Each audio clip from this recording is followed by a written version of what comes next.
Last week I started talking about if life is hard, good. We change the most during hard times, but what about when they're painful times? Maybe when we're betrayed or forgotten. How do we deal with this? How do we reconcile that, God is there with us during these times?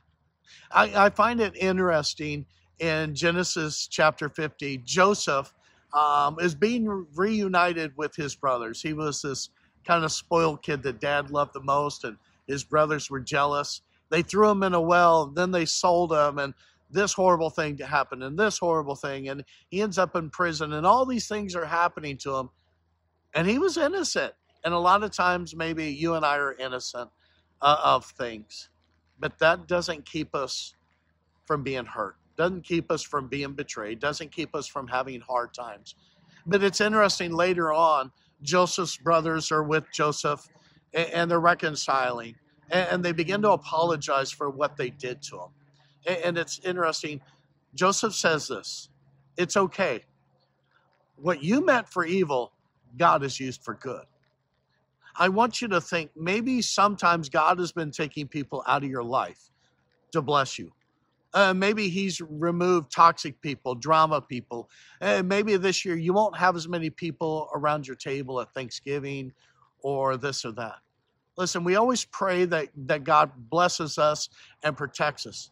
Sometimes God adds to our lives through subtraction. Maybe there's less drama, less headache, and you got to realize maybe God is answering your prayers.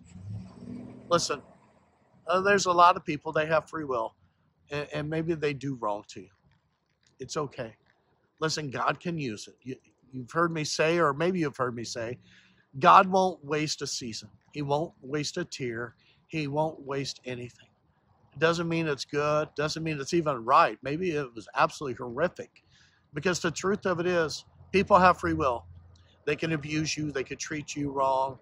They can do all these things. But throughout it all, God will be with you. And if you trust him and you stay faithful with him, he'll use those to become blessings. Listen, the next time a problem comes, I want you to ask yourself, they're probably meaning something bad to me, but I wonder if God can use this for the right. When you start doing that, you start to see life different. Listen, I've been through all kinds of junk, and I can tell you today, my life's getting better every day. And the same is true for you. The same is true for everyone. Listen, the Bible also says this: choose this day who you will serve. As for me, I'm going to choose the Lord. Hey, never forget, God loves you, and so do I. I pray to see you soon.